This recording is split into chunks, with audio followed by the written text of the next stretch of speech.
Merci beaucoup. Donc, toujours pour finir ce tour de table, je laisse la parole à Bernard Roche. Merci Aurélien. Alors, au-delà des analyses qui ont souvent été faites, trop souvent peut-être, bien souvent pertinentes d'ailleurs, les pistes de réforme du comité Balladur nous paraissent à la fois audacieuses, elles font bouger les lignes, et puis en même temps, au Conseil général du Bas-Rhin, on a regardé un peu de près et on est un peu déçus aussi. On est un peu déçus parce que beaucoup de choses sont quand même renvoyées au volontariat et pas des choses mineures dans les enjeux. Et donc, on s'en remet un petit peu au courage visionnaire, voire au courage suicidaire des élus. Je reviendrai un peu plus tard dans le débat sur ce qui est notre proposition pour faire évoluer un peu les choses en Alsace, parce qu'on n'avons aucunement la prétention d'avoir un projet qui puisse s'appliquer à d'autres régions. Mais je reviens sur ce que dit le comité Balladur. Il faut simplifier les structures. Acceptons le postulat, quoique ça mérite une discussion, comme le dit Roger. Si on n'a pas de bénéfice économique, on n'en voit pas tellement l'intérêt non plus.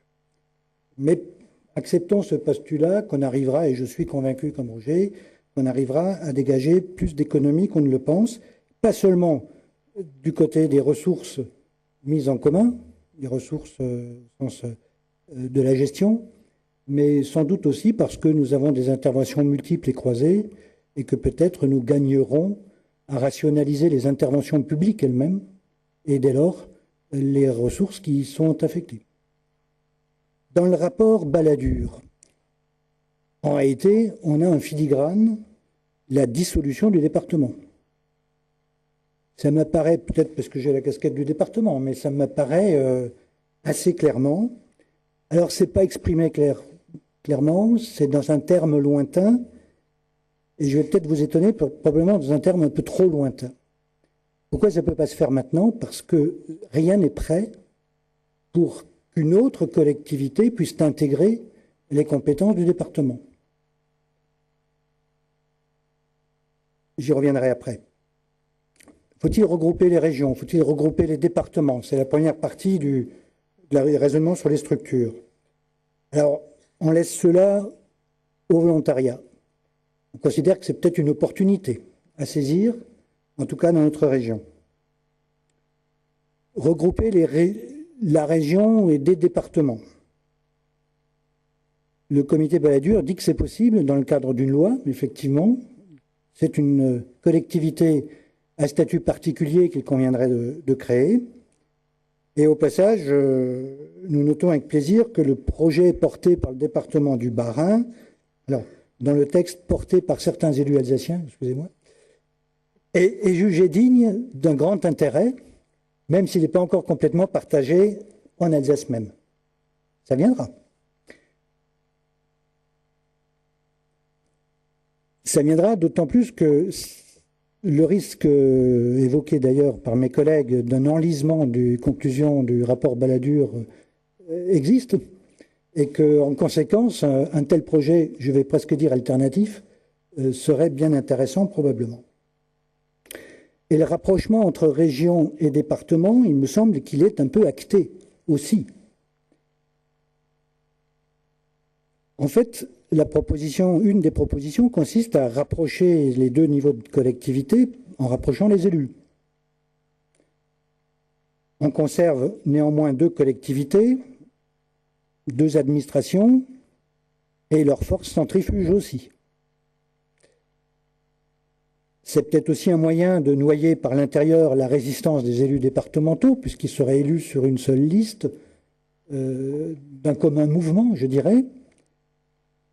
Mais c'est peut-être aussi une opportunité pour aller un petit peu plus loin que simplement cette intégration par l'Assemblée, par les élus. La suppression du canton est mise en avant. Tout le monde convient de son obsolescence, enfin presque tout le monde. Mais j'observe aussi qu'en supprimant le canton, le comité Balladur conserve peut-être le meilleur, à savoir l'ancrage territorial, certes dans une nouvelle configuration territoriale, géographique, et avec un autre mode de scrutin. Mais quand même, ce qui a toujours été revendiqué par les départements, c'est justement cet ancrage territorial, le canton, mais ça peut être un autre territoire. Et il y a donc cette idée de renforcer la région en la rapprochant du département. Et je ne plaisante pas parce que c'est dans le texte. La simplification des structures, ça concerne évidemment les communes. C'est plus un tabou, même si on en parlait mezzo voce. Et le rapport Balladur dessine une collectivité territoriale du futur qui est l'intercommunalité, mais pas les structures intercommunales d'aujourd'hui.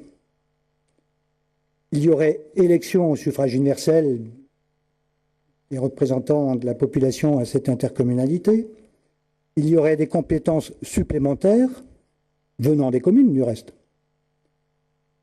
Et une clause de compétences générales que perdraient les communes, avec une rationalisation de la carte des EPCI. Mais est-ce que c'est pas ce qu'on attendait un peu tous? Quand régions et départements, nous avions des politiques de soutien à la constitution d'intercommunalités fortes. C'est bien le sens de notre intervention. Puis il y a la création de métropoles, dont Strasbourg pour ce qui nous concerne. Ah oui, on en entendait un peu parler comme ça, surtout dans les derniers temps, à travers quelques interviews. Mais je dois dire qu'on est un peu surpris quand même, hein. C'était moins attendu. On est un peu surpris, peut-être moins par les motifs et la rationalité qui est décrite, que par la radicalité de la proposition, qui là n'est pas laissée au volontariat. La loi doit prévoir et rendre obligatoire. Donc le seul volontariat, c'est celui du Parlement.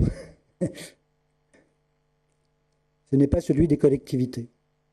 Là, c'est un peu étonnant quand même. C'est peut-être la proposition aussi la plus forte et je ne sais pas comment elle va prospérer.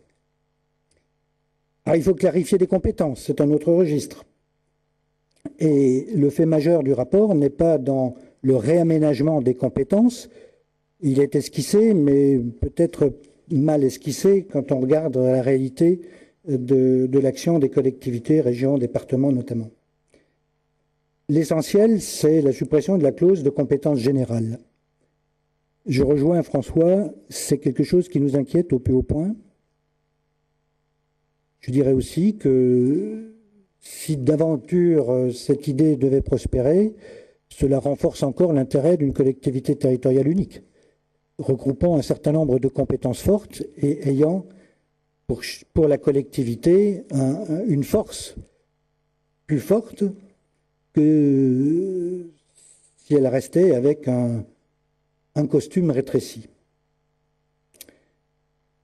Pour le département, dans son schéma actuel, ce n'est pas acceptable de perdre cette compétence, cette clause de compétence générale. Ceci étant, dans une configuration nouvelle, projetons-nous dans quelque chose d'un peu différent et il mérite une réflexion constructive.